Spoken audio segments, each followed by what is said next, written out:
자, 성경 말씀 찾아볼까요? 성경 말씀 사도행전 9장 32절로 43절까지 말씀입니다.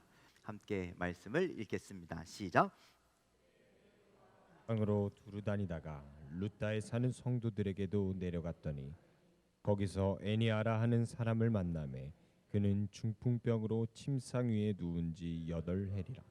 베드로가 이르되 애니아야, 예수 그리스도께서 너를 낫게 하시니 일어나 내 자리를 정돈하라 한데 곧 일어나니 루다와 사론에 사는 사람들이 다 그를 보고 주께로 돌아오니라.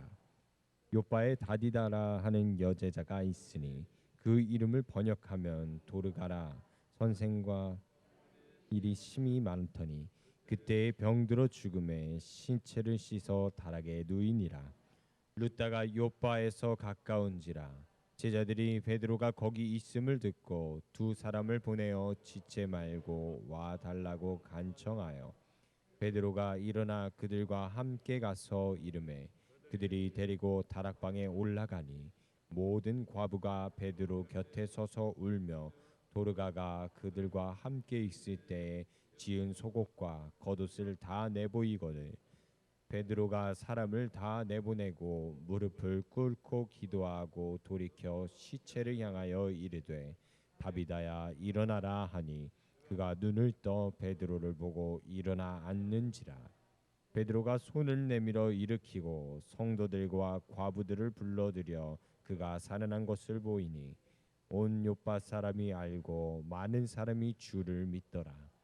베드로가 요바에 여러 날 있어 시몬이라 하는 무두장이의 집에서 머무니라. 할렐루야. 옆 사람과 인사하실까요? 잘 오셨습니다. 반갑습니다. 오늘 예배 안에 하나님이 놀라우신 은혜가 또 함께 하시길 간절히 소망합니다. 톨스토이라는 사람이요, 인생을 어떻게 살 것인가라는 책을 썼답니다.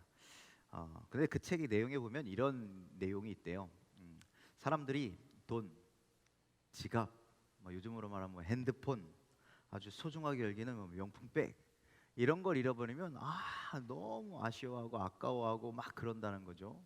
그런데 사람들이 반면에 책에서 본 소중한 생각들, 우리가 인생을 살아가면서 기억해야 할 소중한 기억들, 더 나은 세상을 만들 수 있는 그런 많은 좋은 이야기들, 그런 것을 잃어버려도 잃어버렸다라는 것조차도 모르고 아쉬워하지도 않는다. 예. 내가 손에 쥘 수 있는 물건 이런 것들은 잊어버리면 아쉬워하면서도 우리가 간직해야 할 생각, 우리가 소중히 여겨야 할 어떤 사고 같은 것들은 소중히 여기지 않는다라고 비판하죠. 여러분들은 어떠십니까? 소중히 여기고 계십니까? 이거 한번 물어볼까 싶다가 또 내가 상처를 받을까 봐. 지난주 설교 내용 기억하십니까? 모르면 왜 모르지? 안타까워는 하십니까? 그렇지 않죠. 우리 대부분 이렇게 우리는 내가 보이는 것, 내 손에 쥘 수 있는 건 잃어버리면 아쉬워하면서도 우리가 마음속에, 우리의 심령 속에, 우리의 생각 속에 꼭 붙들고 있어야 되는 걸 잃어버릴 땐 아무렇지도 않게 살아간다라는 거죠.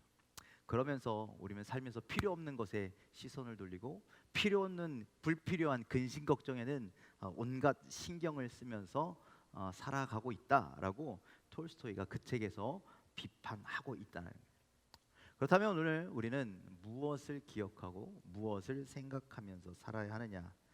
많은 것들이 있겠지만 오늘 우리는 이 본문 말씀을 통해서 오늘 다비다 여선교회가 찬양한다고 그 순서가 왔길래 우리 다비다에 대한 말씀 한번 나눴으면 좋겠다라는 생각을 들여서 이렇게 말씀을 오늘 다비다를 통해서 우리가 기억하고 살아가야 할 것이 무엇인가, 어떤 모습으로 살아가야 할 것인가를 다비다를 통해서 함께 말씀을 나누려고 합니다. 자, 먼저 오늘 36절에 보면 요바에 다비다 하는 여자가 있으니 이렇게 시작하거든요. 요바가 어딘지를 알면 우리가 성경 이해하기가 좀 편할 것 같아서, 요바는 어디냐면 우리 예루살렘은 보통 위치를 대충 아시죠? 예루살렘에서 우리가 지도를 볼 때 서쪽으로 쭉 가면 큰 바다가 나와요. 뭐가 나오죠? 지중해가 나오죠. 예, 그렇게 해서 쭉 일자로 그으면 요바라고 하는 항구가 나오는 겁니다. 지금은 텔아비브라고 그래서 이스라엘의 수도가 텔아비브거든요. 이스라엘 수도가 예루살렘이 아니에요. 텔아비브가 수도인데 그 텔아비브의 남부 지역에 이 요바라고 하는 항구가 속해 있다고 합니다. 자, 우리가 잘 아는 요나가 어디로 안 가고 니네로 안 가고 다시스로 돌아가기 위해서 배를 탔던 것이 요바고, 우리 오늘 읽었던 성경 바로 뒤에 나오겠지만 고넬료가 그러니까 베드로가 환상을 꾸면서 백부장 고넬료의 집을 구원하라는 그런 말씀이 있었잖아요. 이방인인데 그 환상 속에 꿈을 꾸었던 곳이 바로 요바였습니다. 그런 성경적인 지식을 가지고 그 요바에 있는 다비다가 오늘 어떤 사건을 만나게 되죠. 베드로가 요바에 사는 다비다를 만나게 되는데, 이 다비다를 통해서 우리가 무엇을 기억해야 하는지 말씀을 통해서 한번 깨닫길 바랍니다. 자, 36절 37절 말씀을 다시 한번 읽어보겠습니다. 함께 읽을까요? 시작. 요바에 다비다라 하는 여제자가 있으니 그 이름을 번역하면 도르가라. 선행과 구제하는 일이 심히 많더니 그때 병들어 죽음에 시체를 씻어 다락에 누이니라. 아니, 성경에 다비다가 나오는데 바로 죽었대요. 아이 참. 그래서 오늘 우리가 다비다를 통해서 깨달아야 할 것은 뭐냐면요, 사람은 반드시 죽는다는 겁니다. 여러분, 사람은 반드시 죽는다라는 것을 여러분들 기억하시길 바랍니다. 오늘 성경에 이 여인은 제자라, 여제자라 그렇게 얘기합니다. 그리고 뒤에 보면 선행과 구제하는 일이 심히 많았다라고 그러죠. 그러니 이 사람은요, 믿음 좋은 사람이었습니다. 하나님의 말씀대로 순종하는 사람이었습니다. 선행과 구제를 참 많이 하는 믿음 좋은 참 그리스도인이었습니다. 그런 그 여인에게 다비다라고 하는 여인도 마찬가지로 똑같이 죽음이 이 여인에게 찾아왔다라고 그렇게 말씀합니다. 그가 병들어 죽게 되었습니다. 그래서 우리가 기억해야 할 첫 번째, 이 세상을 살아가면서 기억해야 할 첫 번째는 무엇이냐? 죽음을 기억하고 그리고 죽음을 준비하는 삶을 살아야 합니다. 여러분들, 우리가 죽음이라고 하는 단어가요, 참 민감해요. 그렇죠? 어떻게 누구 앞에서는 또 함부로 꺼낼 수도 없는 단어이지만, 여러분들, 죽음이라고 하는 단어가요, 그렇게 우리 왜 멀리에 있는 단어는 아니라는 거죠. 여러분, 우리가 잘 알듯이 죽음은 사람을 가리지 않습니다. 죽음은 시간도 가리지 않습니다. 오는 데 순서 있어도 가는 데는 순서 없다라는 그런 얘기가 있잖아요. 하나님이 부르시는 데는요, 순서가 없는 거죠. 그러니 부르시면 우리는 언제든지 가야 하는 것이죠.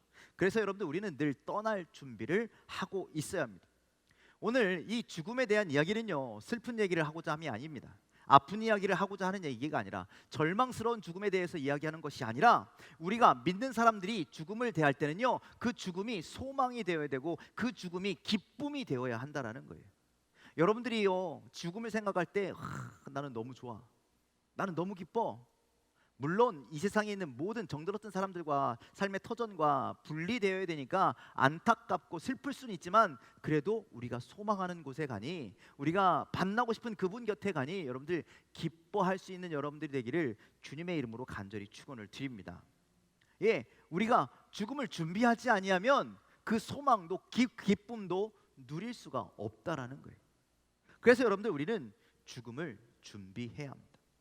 2019년에 발매되어서 지금까지 베스트셀러의 명단에, 그러니까 목록에 들어가 있는 우리는 모두 죽는다는 것을 기억하라라는 책이 있습니다. 그 책에 보면요, 죽음을 기억해래요. 언젠가는 우리가 죽게 될 것을 기억하래요. 그러면서 뭐라고 하냐면, 이 죽는다라는 것을 머릿속에 두고 살아가는 사람은요, 그 인생이 바뀐다라고 그렇게 얘기합니다. 언제 죽을지 모르니까 그 죽음을 준비하면서 살아가는 것이죠. 그런데 우리는 마치 어떻게 살아가요? 영원히 살 것처럼 살아간다. 여러분들, 우리는 안 죽을 것처럼 살아간다는 거예요. 이 세상을 살아가는 사람들이 그렇게 마치 영원히 살 것처럼 지금 열심히 산다라는 거죠. 어떻게? 그 성경에 어리석은 부자가 있잖아요. 농사 잘 지어가지고 소출이 많으니까 어떻게 해요? 자기 창고에 쌓아놔. 다음에도 소출이 많으니까 어떻게 해요? 이번에는 그 창고를 부서뜨리고 또 나를 위해서 쌓아놔. 쌓고 또 쌓고, 이제 나를 위해서 먹고 마시자. 그때 주님이 뭐라고 말씀해요? 오늘 밤 내가 너 생명을 가져간다면 너 그게 누구의 것이 되겠냐. 그러니 이 땅에서 그렇게 사는 것이 아무 의미 없는 것이다라고 성경은 그렇게 가르치는데, 그럼에도 불구하고 이 세상은, 그리고 우리들은 영원히 살 것처럼 나를 위해서 차곡차곡 쌓아가는 인생을 살고 있다라는 것이죠. 여러분들 2019년도에 코로나가 터지기 바로 전에잖아요. 그때 저희 교회가 몇 주년이었어요? 40주년이라고 여기에 누가 왔었어요? 유은성, 김정화 부부가 왔었죠. 저희 이제 그 창립 기념주일 때 와가지고 여기서 간증하고 찬양하고 막 그랬잖아요. 엊그저께인가요? TV에 그 부부가 나왔어요. 그런데 그 유은성 그 복음성가 가수잖아요. 뇌암 판정을 받았대요. 뇌암 판정을 받았대요. 그래서 제가 그 TV를 자세하게 못 봐서 그래 나중에 도대체 이 사람이 어떻게 됐나 이렇게 찾아봤더니요, 뇌암 판정을 받았는데 그 뇌암이요, 수술하면 90%는 장애를 얻게 된대요. 눈이 보이지 않거나 목소리를 마음대로 내지 못한 가수인데, 그렇죠? 예, 이런 심각한 장애를 얻을 수 있고 심지어 50%는 수술하다가 죽기도 한답니다. 그러니까 굉장히 지금 위험한 상황에 된 거죠.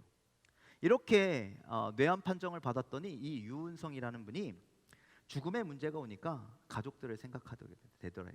특히 아이들, 특히 아내에게 너무 미안해서 펑펑 울었답니다.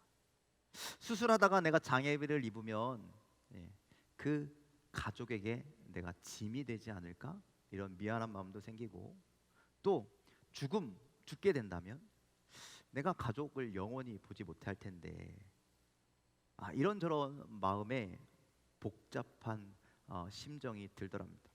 다행히 정밀 검사를 했더니 수술할 정도의 단계까지 갔지 않아서 그나마 다행이라고는 하는데, 내가 뇌암 판정을 받아서 죽음 앞에 서보니 내 생각이, 내 삶의 방향이 달라지더라는 거죠. 그동안에는 목적을 위해서, 목표를 향해서 한 곳만을 바라보고 달려갔는데 이제는 가족을 돌아보고 주변 사람들을 돌아보고, 이 죽음이라는 것을 마주할 때 내 삶의 전환점이 생기더라는 거죠. 죽음을 앞두고 살아간다라는 것은요, 그렇게 우리가 다른 것을 보게 하는 힘이 있다라는 것이죠. 그래서 우리 그리스도인들도요, 언젠가는 죽을 것이다라는 것을 머릿속에 생각하며 살아야 합니다. 죽는다는 것을 기억하고 생각할 뿐만 아니라 그 죽음 이후를 준비해야 한다는 거예요. 죽게 되면 그 위에는 어떻게 될 것인가? 물론 두 가지 심판이 있죠. 죽음 이후에는요, 두 가지 심판이 있습니다. 하나는 하늘의 심판이고 하나는 이 땅의 심판입니다. 하늘의 심판은 뭐겠어요? 하나님께서 우리를 심판하실 거예요. 우리의 삶, 우리의 믿음을 심판하실 거라는 거예요. 그걸 통해서 우리는 천국과 지옥을 가게 되겠죠. 그리고 이 땅에서의 심판이 있습니다. 우리가 죽은 다음에는요, 사람들이 우리를 평가하게 됩니다. 저 사람 어떤 삶을 살았어? 그래서 정말 안타까운 사람이 죽었네. 정말 그 죽음을 애도하고 막 슬퍼하고 우는 그런 죽음이 있는가 반면에 아무도 찾지 않는 죽음도 있어요. 심지어 손가락질하는 죽음도 있어요. 얘 잘했다 이렇게 얘기하면서. 자, 여러분들은 죽은 다음에 하나님의 어떤 심판을 받으실 것 같습니까? 믿음이 없으세요? 천국 가시겠죠? 아멘이시죠? 그럼 여러분, 우리는 믿음으로 구원받는 거니까 걱정하지 마십시오. 그런데 문제는 뭐냐? 내가 사람들에겐 어떤 평가를 받게 될까? 내가 죽으면 사람들이 나를 어떻게 평가하실 것인가? 내 삶을, 나라는 사람을 사람들이 어떻게 이야기할지, 남은 사람들이 혹은 나를 손가락질하지 않을지. 에이, 난 죽었으니까, 난 안 들리니까 알 바 아니야. 혹시 그렇게 생각하고 계십니까? 나에 대한 평가가요, 내 자녀들의 귀에 들어가고 내 주변 사람들이 나를 다잡고 얘기할 것이고, 그리고 하나님도 내가 이웃들과 어떤 삶을 살았는지를 헤아려 보시게 될 것입니다. 성경엔 그렇게 말씀합니다. 화평케 하는 자가 복이 있나니 그들이 하나님의 아들이라 일컬음을 받을 것이다. 여러분들, 우리가 이웃들과 어떻게 지내야 할 것인가? 이웃들을 어떻게 대하며 살아갈 것인가? 그들에게 어떤 평가를 받아야 할 것인가? 여러분들, 우리가 믿음의 사람으로서 생각하는 여러분들의 삶이 되기를, 그리고 죽음을 잘 아름답게 준비하는 여러분들의 삶이 되시길 주님의 이름으로 간절히 축원을 드립니다. 오늘 성경에는요, 다비다의 죽음을 통해서 주변 사람들이 다비다를 평가하는 모습이 나타나죠. 어떻게 평가했는지, 좋았을까요? 나빴을까요? 좋았으니까 선교의 이름에 다비다를 갖다 붙였겠죠. 나빴으면 절대 안 갖다 붙였을 겁니다. 자, 어떤 평가가 있었는지 함께 보겠습니다. 자, 37절 말씀해 보니까 이렇게 돼 있어요. 다비다가 죽음에, 그때 병들어 죽음에 시체를 씻어다가 달악에 누였다. 37절에 그렇게 말씀하시죠. 그런데 여러분들, 죽었는데 그를 씻겨다가 달악에 그냥 누여놓는 건 좀 정상적이지 않은 모습이라는 거예요. 왜냐하면 보통 죽으면 그 나라는 이제 잘 부패하고 그러기 때문에 이 약품 처리, 향유를 발라서 이렇게 처리를 해야 되고, 그리고 세마포로 쌓아서 장례를 준비해야 된다는 거예요. 그런데 예수님도 그랬잖아요. 그렇죠? 향유를 발라서 세마포에 쌓아서 어디에다 갖다 넣어요? 일단은 장례를 당장 못 치르니까 그 무덤 속에다 집어 넣는 거예요. 그리고 안식일이 끝난 다음에 끝내서 장례를 치르려고 했던 거예요. 그런데 요바에 있는 다비다 곁에 있던 사람들은요, 그것도 아닌데 그냥 시신을 깨끗하게 씻어서 씻기만 해서 뭐 싸놓지도 않고 그냥 다락방에다 떡하니 올려놓은 거라는 거죠. 그리고 나서 어떻게 했느냐, 38절에 이렇게 행동을 하는 겁니다. 38절 함께 읽겠습니다. 시작. 르다가 요바에서 가까운지라 제자들이 베드로가 거기 있음을 듣고 두 사람을 보내어 지체 말고 와달라고 간청하여. 자, 장례를 준비한 것이 아니라 누구를 불러요? 베드로를 불러왔다라는 거예요. 베드로를 왜 불러왔느냐? 우리가 조금 전에 읽었잖아요. 32절로부터 35절까지 루다에서 어떤 일이 있었습니까? 애니아라고 하는, 몇 년입니까? 8년 동안 중풍의 병자가 걸려서 8년 동안 누워 있었던 여인이 있었는데, 그런데 베드로가 그 루다에 가서 애니아를 이렇게 세웠다라는 거예요. 이 소식을 옆 동네, 이 루다는요 바로 옆에, 요바 바로 옆에 있는 동네거든요. 그러니 그 소식이 일파만파 주변에 싹 퍼진 거죠. 그 얘기를 듣고 사람들이 베드로를 불러온 겁니다. 장례를 치르는 것이 아니라 이제 끝났어, 무덤에 묻자, 이것이 아니라 뭐예요? 누구를 통해서 살리고 싶은 거예요? 베드로를 통해서 지금 다비다를 살리고 싶은 거예요.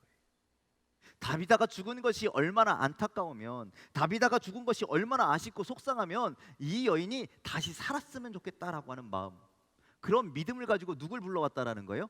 베드로를 불러왔다라는 것이죠. 성경에는 죽은 자가 살아난 이야기가 참 많이 있죠. 구약 성경에도요, 죽은 아이가 살아나기도 했고요.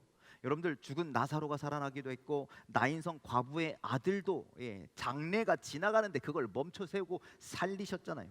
예수님도 죽은 지 사흘 만에 부활하셨잖아요. 그렇게 제자들에게 살아있는 모습을 보여주셨잖아요. 그런 모습들을 보고 수많은 사람들이 예수를 믿었거든요.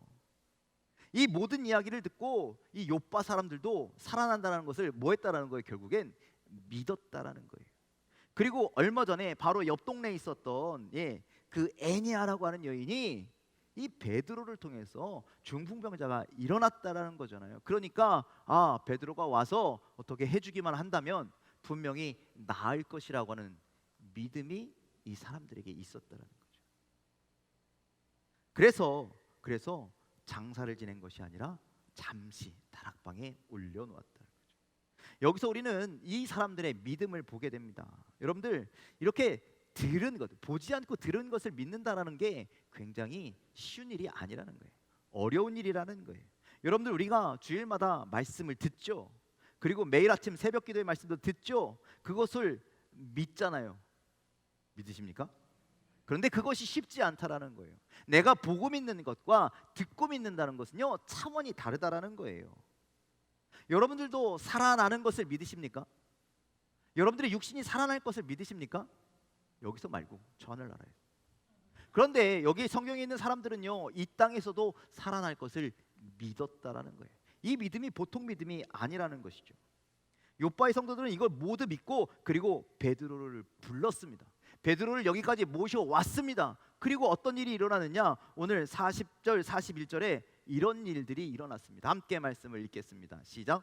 베드로가 사람을 다 내보내고 무릎을 꿇고 기도하고 돌이켜 시체를 향하여 이르되 다비다야 일어나라 하니 그가 눈을 떠 베드로를 보고 일어나 앉는지라. 베드로가 손을 내밀어 일으키고 성도들과 과부들을 불러들여 그가 살아난 것을 보이니. 자, 여러분들 성경에 보니까 베드로가 와서 무릎 꿇고 기도했어요. 시체를 향하여. 그리고 다비다 일어나라 선포했더니 그가 눈을 떴대요. 아멘이시죠? 믿으십니까? 성경의 말씀을 믿으십니까? 이 기록된 말씀을 믿으십니까? 그가 일어났다라는 거예요. 살아났다라는 것이죠. 여러분들 다비다가 살아난 것은요, 물론 베드로가 성령 충만한 능력 때문이기도 하지만 여러분들 누구 때문일까요? 요바에 있는 수많은 사람들의 믿음이라는 거예요. 믿음. 여러분들 믿음은요 소망을 이루는 강력한 무기임을 여러분들 기억하시길 바랍니다. 예수님은요 백부장의 믿음을 보았죠. 오실 거 없습니다. 그냥 말씀만 하십시오. 그러면 내 하인이 낫겠습니다. 그 믿음을 보시고 그 하인을 낫게 하셨다는 거예요. 가난의 여인, 개들도 주인 상에서 떨어지는 부스러기라도 먹습니다. 그 부스러기라도 좀 주십시오라고 하는 그 가난한 여인의 믿음을 보시고 그녀의 딸의 귀신 들린 것을 고쳐주셨잖아요. 중풍병으로 고통받는 친유를 위해서 지붕을 뜯고 그 침상을 내렸던 그 주님께 나온 친구들의 믿음, 중풍병자의 믿음이 아닌 친구들의 믿음을 보시고 그 중풍병자를 고쳐주셨다. 오늘 여러분들 위대한 기적이나 소망이 이루어짐 가운데는요 그에 걸맞는 위대한 믿음이 있다라는 사실을 여러분들 기억하시길 바랍니다. 믿음이 없이는 여러분들 아무 일도 일어나지 않는 것이죠. 욥바에 사는 성도들은 그러면 왜 믿음을 가지고 왜 다비다를 이렇게까지 살리려고 하는 것인가? 왜 장례를 하지 않고 베드로를 불러서 이 여인을 살려달라고 그렇게 간청하는 것인가? 39절에 그 힌트가 숨어 있습니다. 39절 함께 읽겠습니다. 시작. 베드로가 일어나 그들과 함께 가서 이르매 그들이 데리고 다락방에 올라가니 모든 과부가 베드로 곁에 서서 울며 도르가가 그들과 함께 있을 때에 지은 속옷과 겉옷을 다 내보이거늘. 자, 베드로가 도착했더니 사람들이 어디로 데려가요? 다락방으로 데려 올라가는 거예요. 다락방이 꽤 넓었나 봅니다. 그런데 그 안에 누가 있었어요? 모든 과부들, 홀로 된 여인들이 거기 가득 차 있었던 겁니다. 그리고 베드로가 올라오니까 뭐래요? 도르가가 그들과 함께 있을 때 지은 속옷과 겉옷을 보여주더라는 거예요. 저 누워있는 저 다비다가 우리를 위해서 속옷과 겉옷을 만들어서 우리에게 선물로 주었습니다. 여러분들 이 당시에 여러분들 성경에 연약한 사람들, 정말 약자들이 누구냐면요 홀로 된 여인들, 과부들, 그리고 나그네, 집이 없는 떠돌아다니는 신세들, 그리고 어린아이들, 보호받지 못하는 대상자들이라는 거예요. 예, 돈이 없어서 뭐 하나 제대로 할 수도 없는 사람들이라는 거예요. 그런데 이 사람들이요 겉옷을 입고 속옷을 입는다? 이건 꿈도 못 꾸는 일이라는 거예요. 그런데 누가? 저 다비다가 자신들을 위해서요 옷을 쥐어서 선물로 나눠줬다라는 거예요. 아마 다비다는 여러분들 성경학자들이 이야기할 때 다비다는 직업이요 삭바느질로 먹고 살았던 사람이다라고 그렇게 얘기해요.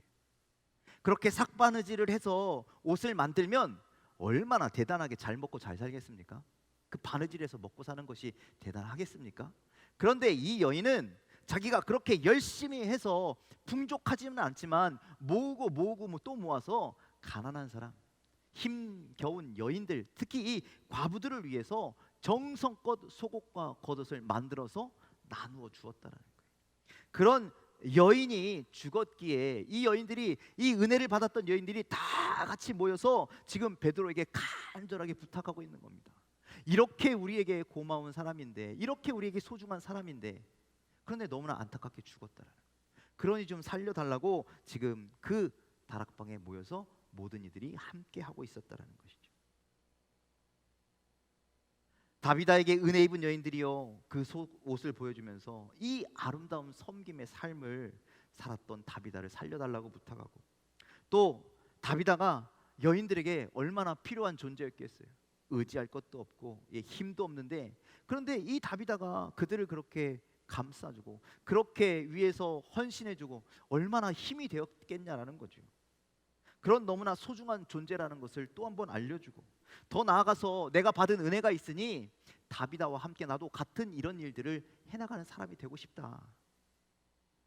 이런 삶을 살기 위해서 다비다가 우리에게 꼭 필요한 존재라는 것을 지금 39절에 있는 말씀 통해서 우리는 알 수가 있다는 것이죠.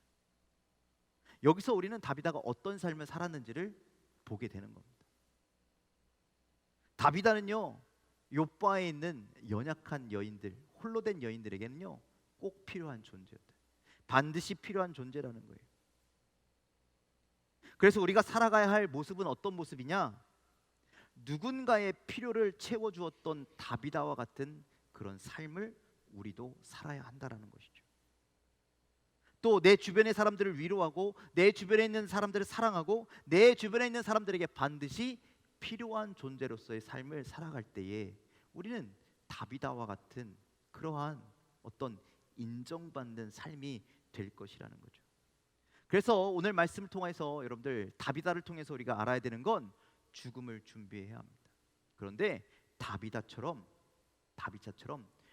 죽음이 오기 전에 주변 사람들에게 인정받는 삶을 살아가는 여러분들이 되기를 주님의 이름으로 간절히 축원을 드립니다. 그러니 여러분들 아직 오지 않는 죽음을 준비하면서 무엇을 준비해야 될까?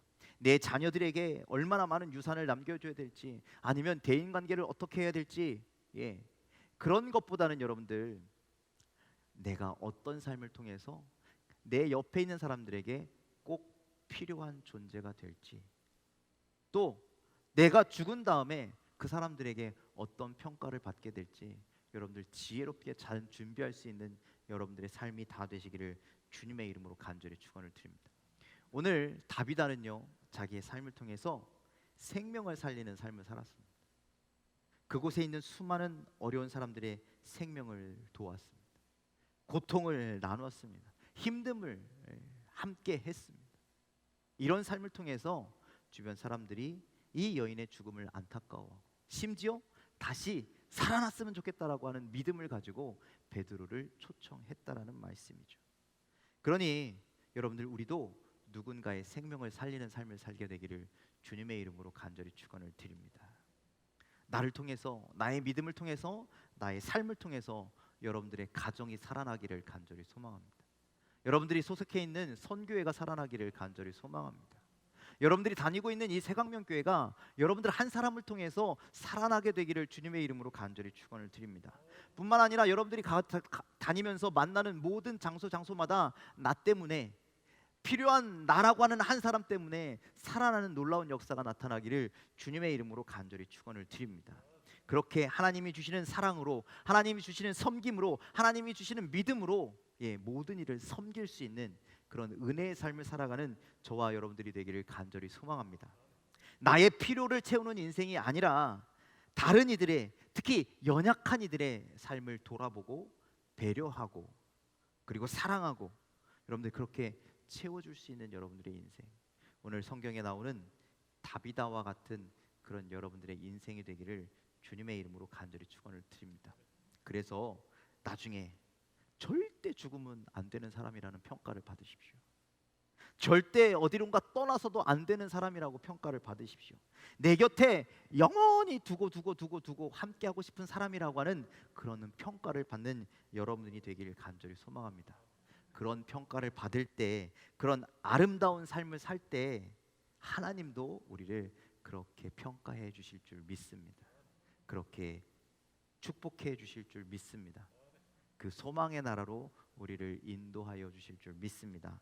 다비다와 같은 아름다운 삶을 살아가는 저와 여러분들이 다 되시기를 주님의 이름으로 간절히 축원을 드립니다. 기도하겠습니다.